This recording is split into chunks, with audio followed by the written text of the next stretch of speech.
அப்போஸ்தலனாகிய பவுல் ரோமாபுரியாருக்கு எழுதின நிருபம் 12ஆம் அதிகாரம்.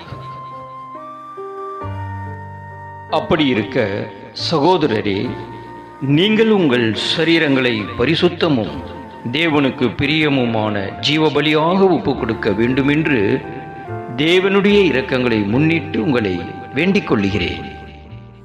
இதுவே நீங்கள் செய்யத்தக்க புத்தியுள்ள ஆராதனை. நீங்கள் இந்த பிரபஞ்சத்திற்கு ஒத்த வேஷம் தெரியாமல் தேவனுடைய நன்மையும் பிரியமும் பரிபூரணமுமான சித்தம் இன்னதென்று பகுத்தறியத்தக்கதாக உங்கள் மனம் புதிதாகிறதுனாலே மறுரூபமாகுங்கள். அல்லாமலும் எனக்கு அருளப்பட்ட கிருபையினாலே நான் சொல்லுகிறதாவது, உங்களில் எவனானாலும் தன்னை குறித்து எண்ண வேண்டியதற்கு மிஞ்சி எண்ணாமல் அவனவனுக்கு தேவன் பகிர்ந்த விசுவாச அளவின்படியே தெளிந்த எண்ணமுள்ளவர்களாய் எண்ண வேண்டும்.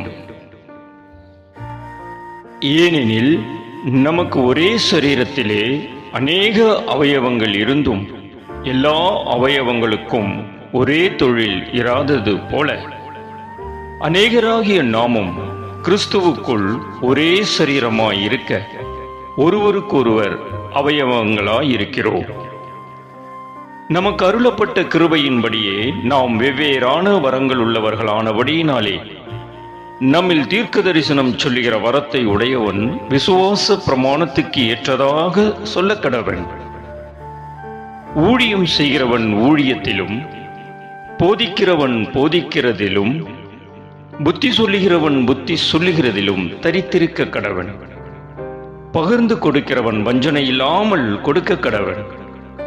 முதலாளியானவன் ஜாக்கிரதையாயிருக்க கடவன். இரக்கம் செய்கிறவன் உற்சாகத்துடனே செய்ய கடவன். உங்கள் அன்பு மாயமற்றதாயிருப்பதாக.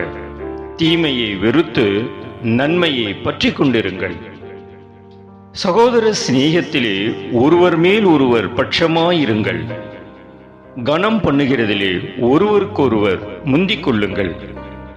அசதியாயிராமல் ஜாக்கிரதையாயிருங்கள். ஆவியிலே அனலாயிருங்கள். கர்த்தருக்கு ஊழியம் செய்யுங்கள்.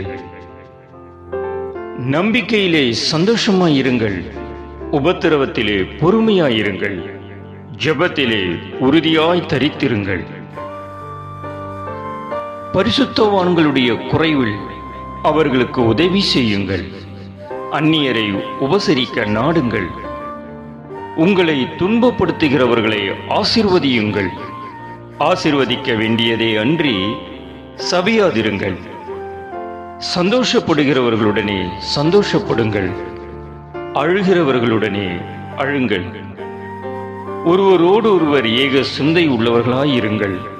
மேட்டிமையானவைகளை சிந்தியாமல் தாழ்மையானவர்களுக்கு இணங்குங்கள். உங்களையே புத்திமான்கள் என்று எண்ணாதிருங்கள். ஒருவனுக்கும் தீமைக்கு தீமை செய்யாதிருங்கள். எல்லா மனுஷருக்கும் முன்பாகவும் யோக்கியமானவைகளை செய்ய நாடுங்கள். கூடுமானால் உங்களால் ஆன மட்டும் எல்லா மனுஷரோடும் சமாதானமாய் இருங்கள். பிரியமானவர்களே, பழிவாங்குதல் எனக்குரியது, நானே பதில் செய்வேன் என்று கர்த்தர் சொல்லுகிறார் என்று எழுதியிருக்கிறபடியால் நீங்கள் பழி வாங்காமல் கோபாக்கினிக்கு இடங்கொடுங்கள். அன்றியும் உன் சத்துரு பசியாயிருந்தால் அவனுக்கு போஜனம் கொடு. அவன் தாகமாயிருந்தால் அவனுக்கு பானம் கொடு. நீ இப்படி செய்வதினால் அக்கினி தழலை அவன் தலையின் மேல் குவிப்பாய்.